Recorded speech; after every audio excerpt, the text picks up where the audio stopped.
Shalom, jemaat yang dikasihi Tuhan. Saya percaya kita semua ada dalam perlindungan Tuhan. Dimanapun Bapak Ibu berada, Bapak Ibu yang menyaksikan tayangan ini, tetaplah bersuka cita dan ucapkan syukur atas kebaikan Tuhan. Keadaan boleh saja tidak baik, tapi Dia adalah Allah yang baik dan setia. Kita bersyukur untuk Allah yang baik bagi kita. Mari kita persiapkan hati kita untuk menaikkan puji-pujian kita kepada Allah. Kita memulai ibadah kita. Kita dengar ajakan beribadah dari kitab Amos 5 ayat 4. Sebab beginilah firman Tuhan kepada kaum Israel. Carilah aku, maka kamu akan hidup. Mari kita memuji Tuhan dengan lagu pujian Tuhan Yesus baik.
Bapak Ibu jemaat yang dikasihi Tuhan, kita akan mulai ibadah kita pada pagi hari ini.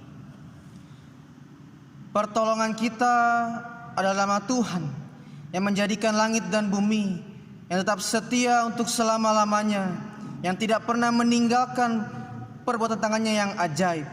Amin.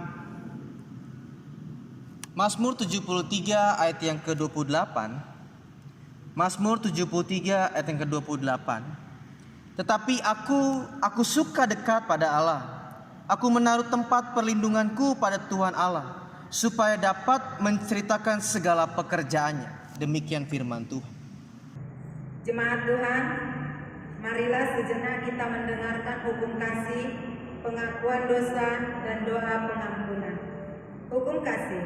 Jawab Yesus kepadanya, kasihilah Tuhan Allahmu dengan segenap hatimu, dan dengan segenap jiwamu, dan dengan segenap akal budimu. Itulah hukum yang terutama dan yang pertama. Dan hukum yang kedua yang sama dengan itu ialah, kasihilah sesamamu manusia seperti dirimu sendiri. Pada kedua hukum inilah tergantung hukum Taurat dan kitab para nabi. Pengakuan dosa. Namun pada kenyataannya kami tidak melakukan hukum kasih dengan sempurna, karena iri hati, benci, dan perselisihan masih ada di antara kami. Karena itu firman Tuhan dalam 1 Yohanes 1 ayat 8 sampai 9 berkata, jika kita berkata bahwa kita tidak berdosa, maka kita menipu diri kita sendiri dan kebenaran tidak ada dalam kita. Jika kita mengaku dosa kita, maka Ia adalah setia dan adil, sehingga Ia akan mengampuni segala dosa kita dan menyucikan kita dari segala kejahatan. Doa pengampunan. Oleh karena itu, marilah kita mengakui semua dosa dan kesalahan kita dengan memohon pengampunan Allah dalam doa pengampunan dosa. Kita berdoa, ya Tuhan kami dalam Yesus Kristus, Engkau adalah Allah yang adil, benar, baik, dan kudus. Kami gentar dan takut datang ke hadapan tahta-Mu untuk mengakui segala dosa dan pelanggaran kami. Kami sering mengucapkan perkataan yang tidak benar dan melukai perasaan sesama. Kami gagal mengalahkan hawa nafsu dan keinginan daging yang jahat dalam diri kami. Kami tidak sungguh-sungguh melawan kejahatan dan juga tidak sungguh-sungguh melakukan perbuatan yang benar. Kadangkala kami membiarkan diri kami dipengaruhi dan dikuasai oleh dosa, seperti dendam, kemarahan, dan kebencian. Kami pantas mendapat hukuman dari Tuhan, tetapi Engkau adalah Tuhan yang penuh kasih. Engkau tidak membalaskan kepada kami setimpal dengan dosa dan kejahatan kami. Sebab itu, kasihanilah kami ya Allah, ampunilah dosa kami, karuniakanlah kami Roh-Mu yang kudus, agar kami dituntun untuk dapat melakukan perbuatan yang baik dan benar, dan setia mengikut Kristus, hingga kami beroleh hidup yang kekal, yang telah Engkau janjikan bagi setiap orang yang percaya kepada Anak-Mu, Yesus Kristus. Amin. Jemaat Tuhan, marilah kita mengucapkan pengakuan iman rasuli bersama saudara-saudara kita seniman di seluruh dunia turut mengucapkannya. Mari kita ucapkan bersama-sama. Aku percaya kepada Allah Bapa yang Maha Kuasa, Khalik langit dan bumi, dan kepada Yesus Kristus, Anaknya yang tunggal Tuhan kita, yang dikandung daripada Roh Kudus, lahir dari anak darah Maria, yang menderita di bawah pemerintahan Pontius Pilatus, disalibkan, mati dan dikuburkan, turun ke dalam kerajaan maut, pada hari yang ketiga bangkit pula dari antara orang mati, naik ke surga, duduk di sebelah kanan Allah, Bapa yang Maha Kuasa, dan akan datang dari sana untuk menghakimi orang yang hidup dan yang mati. Aku percaya kepada Roh Kudus, gereja yang kudus dan am, persekutuan orang kudus, pengampunan dosa, kebangkitan daging, dan hidup yang kekal. Amin. Bapak Ibu, mari kita siapkan hati kita untuk menikmati firman Tuhan yang akan dibawakan oleh hamba-Nya. Kita akan memuji Tuhan dengan lagu Satu Hal Yang Kurindu.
Mari kita berdoa. Bapa kami yang di dalam surga, inilah kenyataan kami di hadapan Engkau. Kami seperti rusa yang selalu merindukan air yang sejuk, yang melepaskan dahaga akan haus. Begitupun dengan kehidupan kami ya Tuhan. Kami tidak bisa menafikan bahwa kami selalu membutuhkan Tuhan dalam hidup ini. Karena Engkaulah sumber segala dalam kehidupan kami, yang memberikan kami ketenangan, melepaskan kami dari dahaga rasa haus. Oleh karena itu Tuhan, pada hari ini kami datang merendahkan diri di hadapan Engkau untuk merenungkan kebenaran firman-Mu. Ampuni kami Tuhan, layakkan kami supaya kami berkenan merenungkan kebenaran firman-Mu, berkenan mendengar setiap sapaan Tuhan melalui kebenaran firman, sehingga firman-Mu ini mengubah kehidupan kami semakin hari semakin setia, semakin segambar dan serupa dengan anak-Mu yang tunggal, Yesus Kristus Tuhan kami. Terima kasih Tuhan, Berbicara kepada kami karena kami telah siap merenungkan dan mendengarnya. Amin. Bapak Ibu sudah dikasihi Tuhan, kita buka Alkitab kita dalam Amos pasal 5 ayat yang keempat. Amos pasal 5 ayat yang keempat. Sebab beginilah firman Tuhan kepada kaum Israel, carilah aku maka kamu akan hidup. Carilah aku maka kamu akan hidup. Saudara, semakin panjang kehidupan usia kita dalam dunia ini, sebagai orang Kristen, seharusnya kita semakin merenungkan bahwa menjadi Kristen itu berarti dipanggil untuk hidup semakin dekat kepada Tuhan, semakin serupa dengan gambar anaknya yang tunggal. Kita memiliki kehidupan Tuhan Yesus. Karena untuk itu kita dipanggil sebagai orang percaya, sebagai orang Kristen, pengikut Kristus. Bukan sekedar menikmati hidup dalam dunia ini, tetapi intinya kita dipanggil untuk semakin dekat dengan Tuhan. Makanya pada hari ini saya berbicara mengenai bergaul karib dengan Tuhan.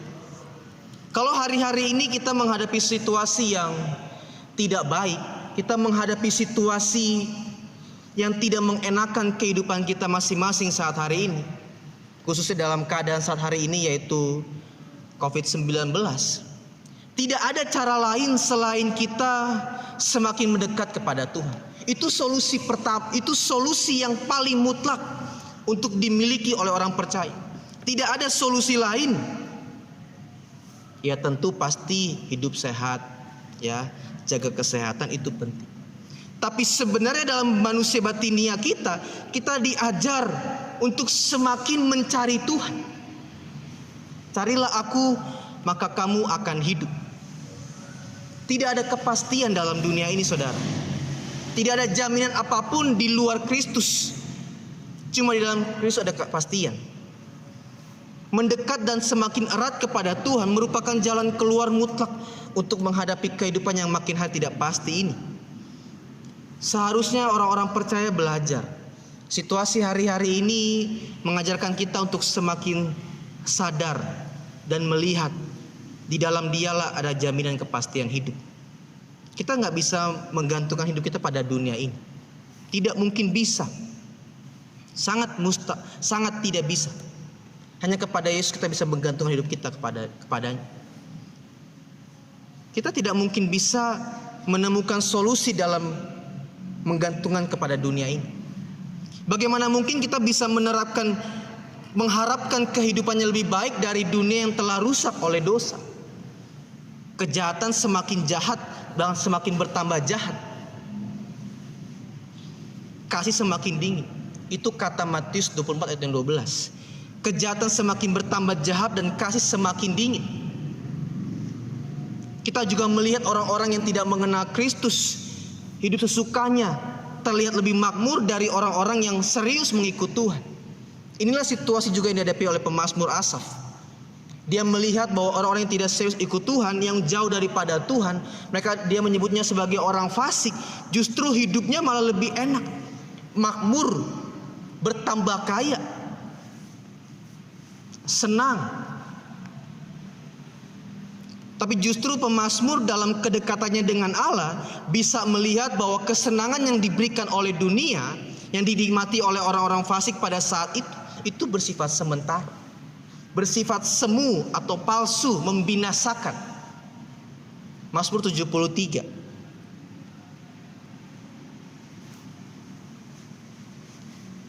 Mazmur 73 ayat yang ke-18.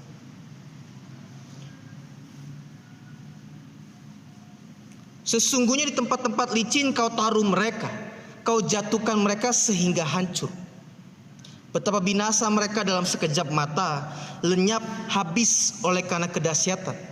Seperti mimpi pada waktu terbangun, ya Tuhan, pada waktu terjaga, rupa mereka kau pandang hina. Pemazmur Asaf cemburu kepada orang-orang yang fasik.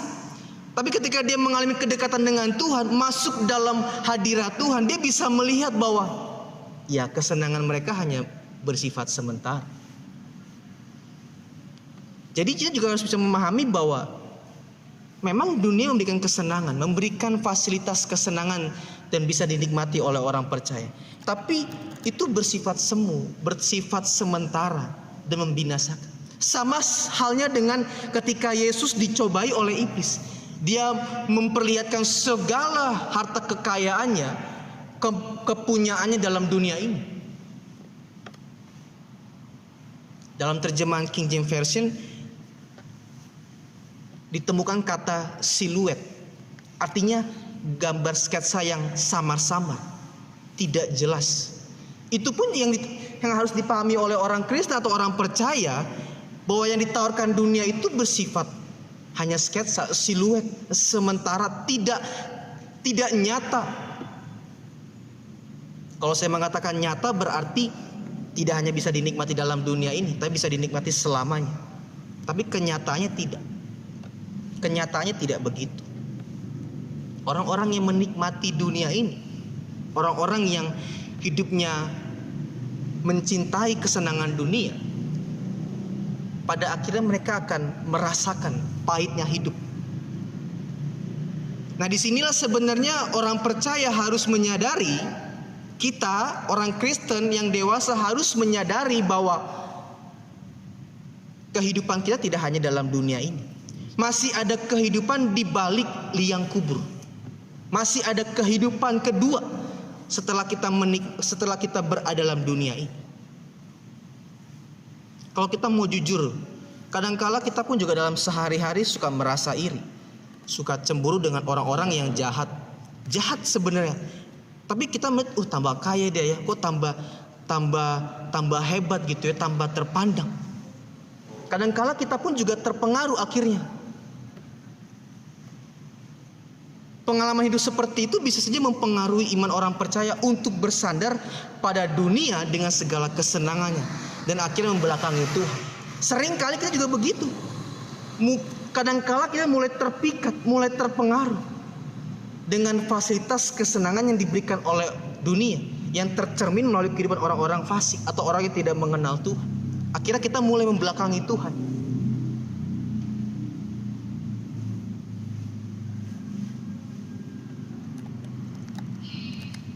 Orang percaya harus menyadari bahwa masih ada kehidupan di balik liang kubur, yaitu kehidupan kekal, saudara, yang dijanjikan Tuhan.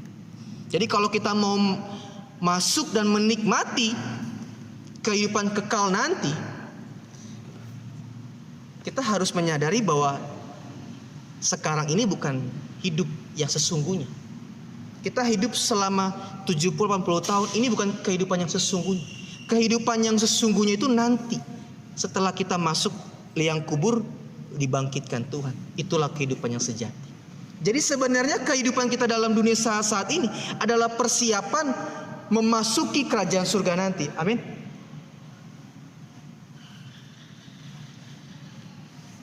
Jadi kalau dikatakan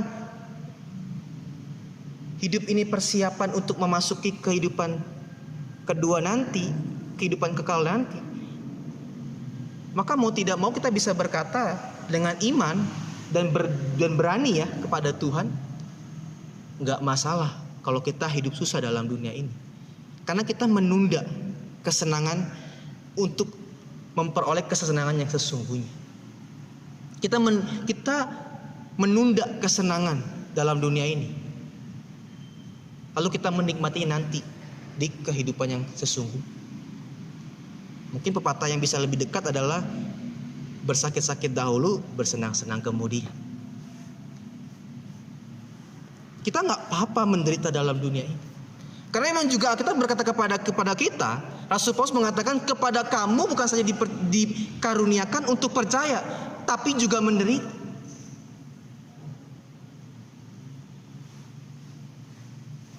Kalau kita percaya kepada Kristus, berarti kita juga harus menderita bagi Kristus. Amin. Jadi kalau kita menderita bagi Kristus, sama saja dengan kita menghadapi situasi hidup ini dengan baik. Karena memang panggilan kita menderita sebagai bentuk persiapan kita memasuki kehidupan kekal nanti. Orang percaya yang menyadari realitas hidup tidak berhenti di liang kubur saja, tidak akan menarget kesenangan dan kenyamanan dunia, apalagi menaruh harapan pada dunia ini. Sebaliknya, mereka menunda hidup yang wajar dalam dunia ini dengan menahan diri, menyalipkan keinginan fokus pada Kristus. Di kehidupan kekalah merupakan hidup yang sesungguhnya bagi orang percaya. Makanya kita berkata, di sana tidak ada ratap dan kertak gigi. Itulah kehidupan yang sesungguhnya yang disediakan oleh Bapa di surga bagi orang-orang yang percaya kepadanya dan setia mengikut Dia. Jadi kalau kita dalam dunia ini melihat begitu banyak fenomena yang sangat tragis, ya, penderitaan, harusnya membuat kita semakin sadar bahwa dunia ini bukan tempat tinggal kita yang sesungguhnya, tempat kita nanti kehidupan kekal. Dan kedua, kita juga harus melihat bahwa dengan semakin banyak penderitaan dalam dunia ini, kita harus semakin mendekat kepada Tuhan. Mengapa saya mengatakan kita harus semakin mendekat kepada Tuhan atau semakin mempunyai pergaulan yang karib dengan Tuhan? Karena kalau orang-orang percaya mengalami pergaulan yang karib dengan Tuhan, mengalami pergaulan yang dekat dengan Tuhan seperti ini, kelak nggak bisa terlepaskan. Dia akan bisa menghadapi dunia ini dengan baik, menghadapi situasi hidup ini dengan baik. Meskipun banyak pergumulan harus dia lewati, tapi batinianya teduh. Mungkin pergumulannya sampai dia mati gak akan selesai, tapi karakternya yang diubahkan.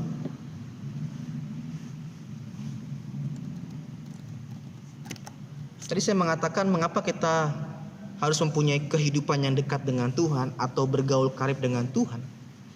Karena kedekatan yang intim dengan Tuhan akan membuka cakrawala iman kita, akan hidup di hadapan Tuhan. Kedekatan dengan Tuhan membuka cakrawala iman kita. Kita semakin dibukakan oleh Tuhan bagaimana hidup yang sesungguhnya, hidup di hadapan Tuhan. Mungkin kalau kita masih kecil, kita akan merengek-rengek karena susahnya hidup. Tapi kalau kita dewasa, orang yang dewasa kan pasti semakin dekat dengan Tuhan. Dia akan bisa mempunyai cara berpikir seperti Tuhan berpikir.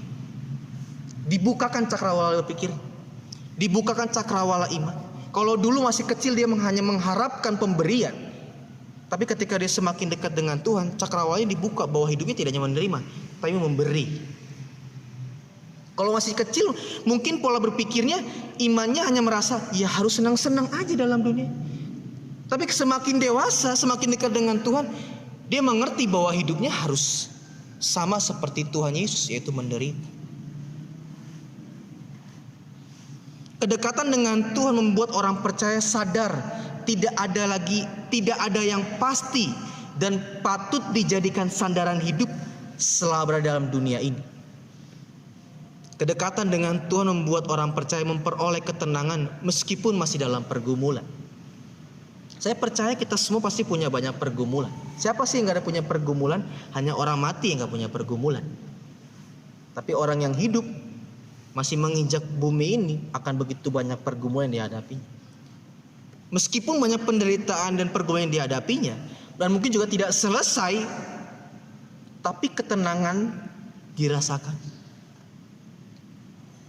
Kedekatan dengan Tuhan tidak selamanya bisa diartikan dengan situasi yang dipulihkan, tapi batinianya teduh menjalani gelombang hidup. Ini yang paling penting sebenarnya. Itu yang saya maksud dengan karakternya diubah. Pergumulan mungkin tidak selesai, tapi kekuatan dari Roh Allah menyertai hidup orang percaya selama kita dekat dengan Tuhan, selama kita bergaul karib dengan Tuhan. Kedekatan dengan Tuhan mengubah karakter dan orientasi hidup orang percaya. Hidupnya tidak lagi berdasarkan pada apa yang terlihat, tapi pada sesuatu yang tidak terlihat. Jadi kalau kita semakin bisa memahami bahwa kalau dekat Tuhan, makanya kalau saya mengatakan begini saudara, Ini bukan cuma sekedar teori, saudara. Ini juga harus dialami. Dialami. Sehingga apa yang saya katakan saudara pun juga bisa mengalami. Jadi bukan cuma sekedar retorika belaka, pernyataan biasa bahwa dekat Tuhan itu tenang. Tapi kalau kita mengalami, kita bisa mengatakan amin. Karena yang betul dekat dengan Tuhan ada ketenangan, ada rasa kepastian. Orang yang dekat dengan Tuhan, kalau kita mengalaminya, itu pasti mengatakan tidak pada yang buruk. Karena kalau kita dekat dengan Tuhan, itu sama saja dengan kita hidup berdampingan dengan Roh Allah. Bukan Roh Allah yang memimpin kehidupan kita, tapi Dia menjadi sparring partner kita, berjalan bersama dengan kita. Maka ketika kita berkata hiduplah menurut Roh, berarti hidup berdampingan dengan Roh Allah, jalan bersamaan. Makanya saudara, ketika kita bicara hidup bergaul karib dengan Tuhan, hidup bergaul karib dengan Tuhan, dekat dengan Tuhan, kita berjalan bersama dengan Tuhan, berarti kita hidup dalam pimpinan Roh Allah yang kudus. Kita diajar bersama Tuhan dalam Roh-Nya yang kudus. Nah, kalau kita semakin sering berjalan dengan Tuhan setiap saat dalam hidup ini, kita akan semakin peka dengan suara Tuhan, akan semakin sensitif roh kita mendengar suara Tuhan.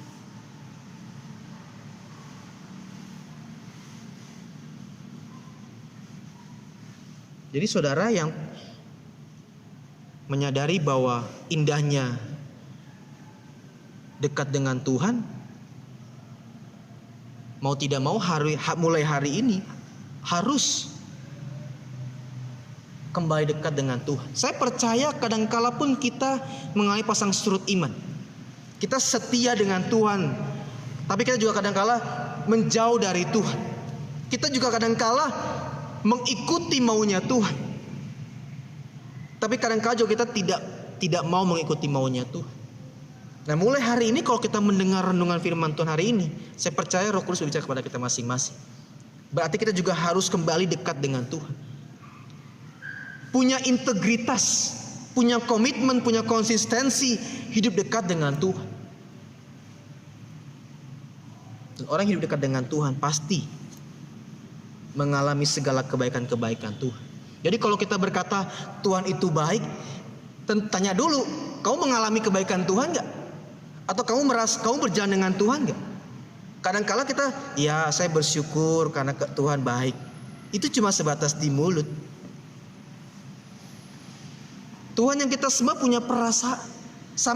Kalau kita ilustrasikan atau kita analogikan, sama seperti sepasang suami istri. Atau misalnya si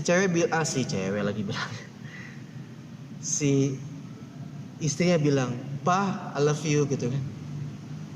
Suaminya bisa bilang, iya.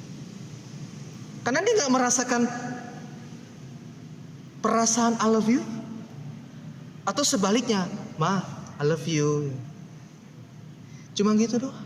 Tuhan pun juga bisa merasakan bahwa ya aku bersyukur untuk kasih kesetiaan. Tuhan bilang, kalau kayak bahasa kita, seriusnya Tuhan punya perasaan. Makanya semakin kita dekat dengan Tuhan, kita semakin bisa merasakan perasaan Tuhan. Tuhan pun juga bisa merasakan perasaan kita kepada. Jadi mulai hari ini saudara, mari kita kembali dekat dengan pada Tuhan. Mungkin kita kembali dekat kepada Tuhan karena situasi. Tapi biarlah situasi hari ini menjadi momen, menjadi momentum, titik balik kita dekat kepada Tuhan. Semakin dekat pada Tuhan. Dan orang-orang yang dekat dengan Tuhan pasti bisa mulai belajar meninggalkan segala kehidupannya yang tidak benar di hadapan Tuhan.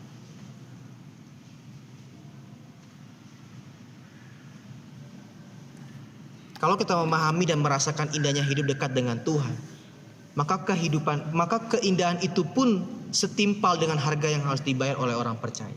Jadi kalau kita merasakan indahnya kedekatan dengan Tuhan, merasakan indahnya bergaul karib dengan Tuhan, itu ada harganya saudara.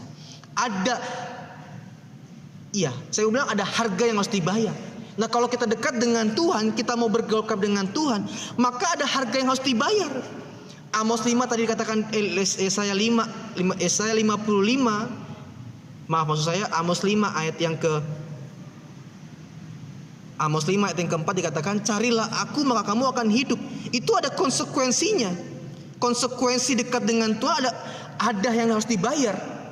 Maka yang pertama harus dimengerti, orang yang mau hidup bergaul karib dengan Tuhan, orang yang mau dekat dengan Tuhan dalam kehidupannya setiap saat, maka mau tidak mau orang itu harus meninggalkan dosanya, meninggalkan segala hidupnya yang tidak tepat di hadapan Tuhan. Dan hal ini sama dengan hidup dalam kekudusan Tuhan. Kita bayangkan bagaimana kita bisa berjalan dengan Tuhan yang maha kudus, maha suci, sedang kita masih kong kali kong. Kita masih suka dengan kehidupan yang berdosa. Bagaimana mungkin kekudusan berjalan dengan ketidakkudusan? Maka itu harga yang harus dibayar. Kita berjalan dengan Tuhan yang maha kudus, Roh-Nya yang kudus menyertai kehidupan kita. Kita pun juga harus dalam keadaan atau keberadaan dalam perjuangan menjadi manusia yang kudus di hadapan Tuhan. Berarti meninggalkan segala dosa kita. Jadi saudara, marilah hidup dekat dengan Tuhan. Kembali dekat dengan Tuhan. Kita akan merasakan kebaikan. Kita akan merasakan semua yang indah di hadapan Tuhan. Meskipun dunia tidak begitu indah di hadapan kita. Amin. Tuhan memberkati. Mari kita berdoa saudara. Bapa kami yang di dalam surga, kami mengucap syukur untuk segala kebaikan. Firman-Mu yang telah kami renungkan bersama-sama, kiranya itu merema dalam kehidupan kami ya Tuhan. Menyentuh relung jiwa kami, sehingga firman-Mu ini berkuasa mengubahkan kehidupan kami. Semakin hari semakin dekat dengan Tuhan, semakin setia dengan Tuhan. Bapa kami di surga, kami dengan tulus ya Tuhan berdoa bagi bangsa negara Indonesia ini Tuhan. Kami menyerahkan bangsa Indonesia ini ke dalam tangan kuasa-Mu. Mereka adalah milik kepunyaan-Mu Tuhan. Jagai bangsa ini Tuhan. Lindungi bangsa ini Tuhan. Kalau hari-hari ini bangsa ini sedang dilanda oleh wabah COVID-19 ya Tuhan. Kiranya Tuhan terus menjagai bangsa Indonesia ini. Terus memberkati ya Tuhan. Kalaupun kami harus hidup berdampingan dengan wabah ini Tuhan, kami minta kepada Tuhan kesehatan yang sempurna Engkau berikan kepada bangsa Indonesia ini ya Tuhan. Kami juga berdoa Tuhan menyerahkan pemimpin kami, presiden kami, wakil presiden kami ya Tuhan, beserta dengan seluruh menteri yang ada dan seluruh jajaran pemerintahan yang ada ya Tuhan. Kami berdoa Tuhan biarlah mereka dalam keadaan yang sehat sempurna, diberkati Tuhan, bahkan juga mereka bisa mengatasi, mencari solusi yang terbaik untuk bangsa Indonesia ini dalam menghadapi wabah atau pandemi COVID-19 ini ya Tuhan. Tuhan juga berkati ya Tuhan gereja-gereja Tuhan yang melayani pekerjaan-Mu ya Tuhan, melayani jemaat-jemaat Tuhan. Biarlah gereja-gereja-Mu ya Tuhan semakin mengalami pertumbuhan iman, semakin mendekat kepada Tuhan, semakin setia di hadapan Tuhan. Dan kami juga berdoa Tuhan biarlah gereja-gereja Tuhan dari berbagai denominasi ya Tuhan benar-benar menyampaikan kebenaran firman Tuhan, menjadi amanat agung bagi gereja-gereja, bagi Indonesia ya Tuhan, bagi orang-orang yang belum mengenal Injil ya Tuhan. Dan kami juga berdoa Tuhan bagi hamba-hamba-Mu, baik itu seluruh hamba-hamba Tuhan di berbagai denominasi gereja ya Tuhan, bahkan juga secara khususnya denominasi GKOI ya Tuhan. Kami berdoa biarlah seluruh hamba-hamba Tuhan bekerja hanya untuk kemuliaan bagi nama Tuhan saja. Kepentingan Tuhan saja yang dicari, yang diutamakan. Terima kasih Tuhan, terima kasih. Kami juga berdoa Tuhan untuk jemaat legenda ya Tuhan, GKOI legenda. Tuhan berkati, biarlah semakin hari semakin bertumbuh di hadapan Tuhan, semakin dekat dengan Tuhan, dan semakin melayani Tuhan. Terima kasih Tuhan, terima kasih. Inilah doa kami ya Tuhan. Kiranya Engkau menyempurnakan dengan doa Bapa kami. Bapa kami yang di surga, dikuduskanlah nama-Mu, datanglah kerajaan-Mu, Jadilah kehendak-Mu di bumi seperti di surga. Berikanlah kami pada hari ini makanan kami yang secukupnya. Dan ampunilah kami akan kesalahan kami, seperti kami juga mengampuni orang yang bersalah kepada kami. Dan janganlah membawa kami ke dalam pencobaan, tapi lepaskanlah kami daripada yang jahat. Karena Engkaulah yang punya kerajaan dan kuasa dan kemuliaan sampai selama-lamanya. Amin. Bapak Ibu, kita akan mengakhiri ibadah kita. Sambil mengumpulkan persembahan, kita akan pujian bersamamu Bapa.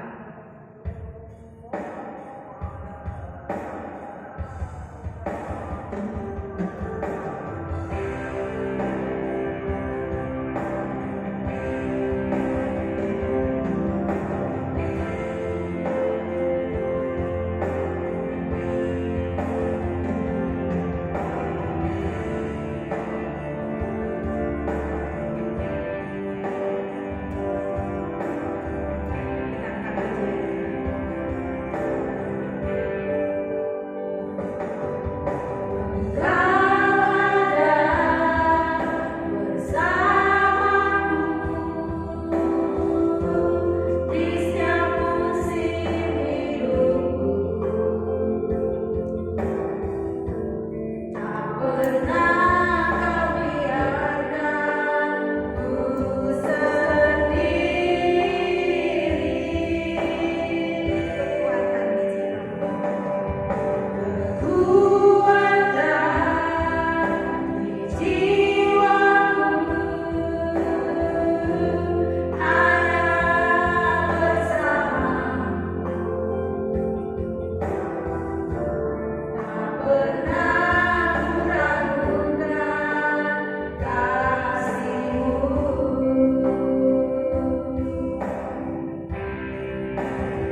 surga, kami memberikan setiap rupiah kami kepada Engkau melalui gereja tempat ini ya Tuhan. Kiranya Tuhan Kau menguduskan setiap rupiah yang kami berikan kepadamu. Tuhan berkati setiap para pelayan-pelayan Tuhan yang mengelola persembahan ini ya Tuhan. Biarlah kami pakai semuanya hanya untuk kemuliaan bagi nama Tuhan saja, bagi kepentingan Tuhan saja, sehingga nama-Mu yang dibesarkan melalui setiap rupiah yang kami berikan kepada Tuhan. Terima kasih Tuhan, terima kasih. Kami sudahi pertemuan kami pada hari ini, ibadah online kami ya Tuhan. Dan oleh karena itu jemaat yang dikasih Tuhan, pulanglah dan terimalah berkat Tuhan saat ini. Hiduplah benar di hadapan Tuhan, maka Tuhan pasti menyertai dan memberkati engkau. Kiranya kasih karunia, rahmat dan damai sejahtera dari Allah Bapa, dari Yesus Kristus Anak Bapa akan menyertai kita dalam kebenaran kasih. Amin. Bapa, terima kasih.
Ibadah kita selesai. Terpujilah Tuhan. Selamat hari Minggu. Shalom.